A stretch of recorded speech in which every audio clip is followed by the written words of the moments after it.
First of all, where do we start? What's good, Shadows?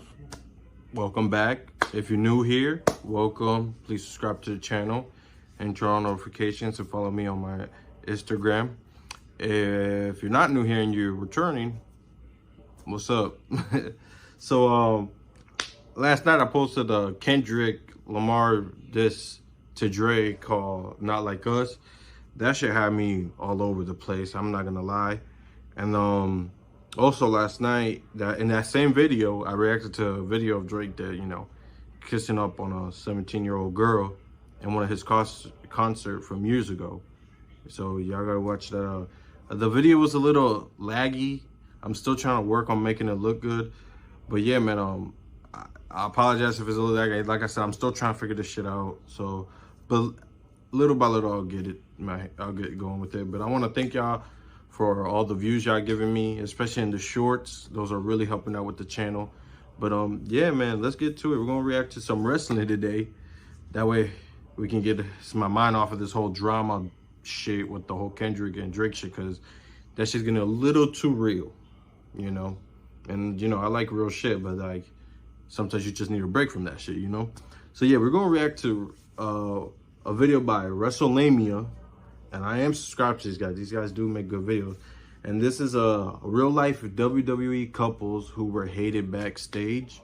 Now they got Undertaker and Michelle McCool on the thumbnail, so we're probably gonna see them. One thing's for sure, I know we're definitely gonna see Triple H and Stephanie McMahon in here, just because of how basically the relationship started, because he cheated on China with Stephanie. If y'all remember that, if you're a wrestling fan, you know the story.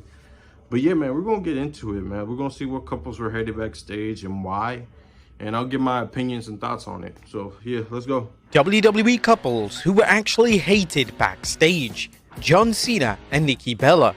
A news surfaced online that John Cena and Nikki Bella were dating in 2012, and upon this news leaking out, some fans instantly assumed that Cena had been and was going to continue his backstage sway to have Nikki presented in a prominent role on TV. It wasn't until 2014 when concrete reports circulated that Nikki was starting to get disliked backstage, and she obtained backstage heat mainly due to dating WWE's top guy.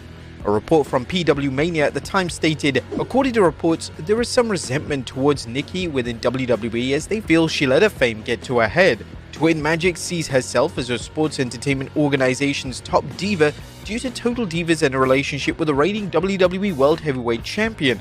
She constantly brags about expensive things he buys her, which is viewed as crass and tacky by her colleagues. The report continued saying, Nikki's twin sister Brie does not have this reputation behind the scenes. Just as she's portrayed on Total Divas, Brie is genuinely well-grounded and mature.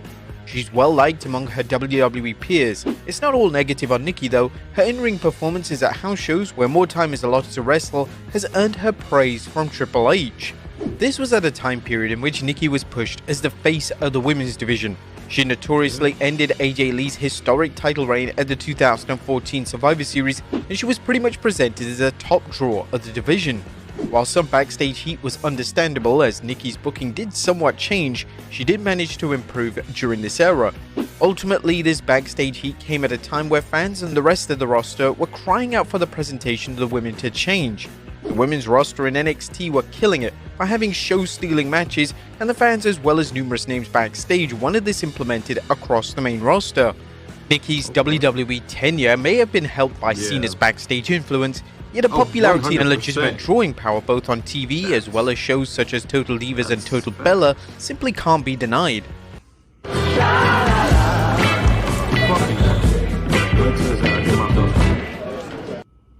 Number 2. Alright, first of all, everything that the person just said right there was straight facts. Spot on. The point, let me fix my shit. Just got my hair done. This is my problem. As much as I like Nikki, let's not bullshit. The only reason why she made that historic title run was because first, they were mad at CM Punk because AJ Lee is with CM Punk, you know, they're married. So they needed to end that quick. And it also helped, that's why they ended they gave Nikki that to be longest reigning Divas champion. And it helped that she was with John Cena. Let's get one thing clear. Before she was with John Cena, first of all, let's get one thing clear. If y'all remember how they debuted, Nikki didn't debut until weeks later. See, Nikki debuted a few weeks after Brie. Brie was a singles competitor, and then out of nowhere, I think it was Natalia and another partner, maybe Beck Phoenix, I could be wrong, who was trying to pull Brie out, and the other person thought they had Brie, and there was two of them, and that's when Nikki popped out, and they realized they're twins. Each of them had one title reign, just to say, hey, twins, they both won the Divas champion, da-da-da-da. Other than that, they never really had any real plans for these chicks. They were just your typical divas, hot twin sisters. That's what they were. It wasn't until Nikki got with John, she started being on these TV shows. She was the main character on Total Divas and and then eventually they got their own show, Total Bellas. And again, it helped that she was with John Cena. And if you look at the shows, the way they were portraying her on the reality show, she was bragging a lot, talking about, look at this car, look at my house, look at this, my bags he buys me, da shit. Here's my thing. People get mad at John for making her sign shit that says, like, you're a guest in my house and and all that. Here's the thing. If a woman's gonna brag about that, it's obviously there just because of the dude. I understand. Like, first of all, John Cena, if you know his story, is crazy. Like, he lived in a car at one point. So for him, he's like, yo, I gotta protect my shit. And I don't blame him. So for Nikki to get mad at that, like, I understand both sides, but I definitely understand John's side, because look how she was acting. She was bragging about a lifestyle that I think she still has now, but let's be real, is nowhere near the lifestyle she had with John. Like, when she was with John, she did not need to do everything she's doing now, like the hosting of shows, doing reality shows, and all this different business style. She didn't need to do that to live that lifestyle. Now she has to, because living a lifestyle like that is expensive. So that's why I see her a lot doing like hosting a show and all this crap. But yeah, no, definitely. As much as she improved in the ring for me, it still wasn't at the level where it's like, oh my God, damn, that 5-star classic. It was where it's like, yeah, you're there because of John Cena. And that showed after they broke up, because after they broke up, she wasn't taken that seriously. Brie was given into a more higher. She had one match with Ronda Rousey, but that was it. After that, like, so we're going to, yeah, so they keep saying they're going to come back to win the tag titles, but it's been years now, and they're not getting any younger. So let's see, man. Let's see. Edge and Lita are next. We all know why they were hated. Let's be real. So, Number 2, Edge and Lita. Edge and Lita having an affair was a story that shocked the wrestling world in 2005. It turned out that Lita had cheated on Matt Hardy with Edge, and to make matters worse, Hardy and Edge were legitimate close friends. So this completely broke Hardy. When Hardy embarked on an online rant, which was completely justified, WWE decided to outright fire him. This naturally received widespread backlash as fans as well as fellow wrestlers questioned what on earth WWE were thinking. Although Hardy was eventually brought back into the company to work a scripted feud with Edge, Edge and Lita had some of the worst backstage heat ever. A report from 2005 stated that Edge's backstage heat was so severe that nobody wanted to be seen being associated with him, and in essence, he'd become a total outcast from the rest of the locker room. WWE executive Bruce Pritchard reflected on Edge and Lita having backstage heat on his Something to Wrestle podcast, and this is what he had to say. And as far as Adam and Lita kind of being ostracized a little bit, yeah, there were, I think, guys that looked at it, the bro code, and felt that not cool, Matt's at home, but at the same time, look, I'm not going to take sides here. Life happens sometimes, and as you say, they're on the road, they're in the car for many hours every single night in between towns. Shit happens. I'm saying right, not saying it's wrong. It's just life. Life happens sometimes. Whilst the backstage heat was you know what I still don't understand about the story after all this year? Like, because I know Jeff got released twice from WWE. Jeff, wasn't like, I don't know, maybe he was in TNA. But if Jeff was still there. I need someone to confirm this with me because I really don't know. If Jeff was there, would it make sense there to be with Jeff, her man's brother, who she's always with, instead of Edge, his bro? So I don't know. Let me know, y'all, because I still don't get that. Like, it would make more sense if she was with Jeff, because I know around that time period, Jeff was going through some shit, and I think he got released or something, so, and went to TNA, but y'all let me know. Was apparent it never impacted Edge and Lita's presentation on TV, as both were pushed as the top heel act in the company. Just a matter of months after the affair was revealed to the world, Edge won his first WWE title in WWE, so in a bizarre and unexpected way, the affair actually helped take his career to the next level. Number 3, Triple H and Stephanie McMahon. When Triple H and Stephanie McMahon began to work together on screen in late 1999, the scripted romance soon turned real as the game and Vince McMahon's daughter caught legitimate feelings for each other. This was going to cause issues, as a wrestler dating the boss's daughter was going to upset a lot of people backstage, and of course, it was going to anger Vince McMahon himself. Additionally, it was believed that Triple H was still dating fellow WWE star Chyna, and although it's worth noting that Triple H has often claimed that the relationship was over by the time he started to date Stephanie. According to Stephanie, during an interview with the HuffPost, Vince initially gave his blessing for the two to date, yet he quickly rescinded this, and Stephanie seemed to imply that he was pressured from the locker room to try and shut down the relationship. It was not always just all roses. We were given permission and then it was taken away. In terms of the reasons why, I don't know if he was getting pressure. It was a really big thing in our business for a top star to be dating the boss's daughter and all of the implications it could have. According to Triple H in the WWE Attitude Era book, when it was revealed that he was dating Stephanie, he had heat with absolutely everyone in the locker room, even people who were his friends. Interestingly, one name who didn't seem to have an issue with the two dating was The Undertaker, who didn't believe it was anyone's business. The game was fully aware that there may be an asterisk by his name for his entire career, as some believe everything will be handed to him simply because of the relationship, and it wouldn't matter how good he got as a WWE star. The relationship would always be cited as a reason for any success. The stigma of Triple H dating and subsequently...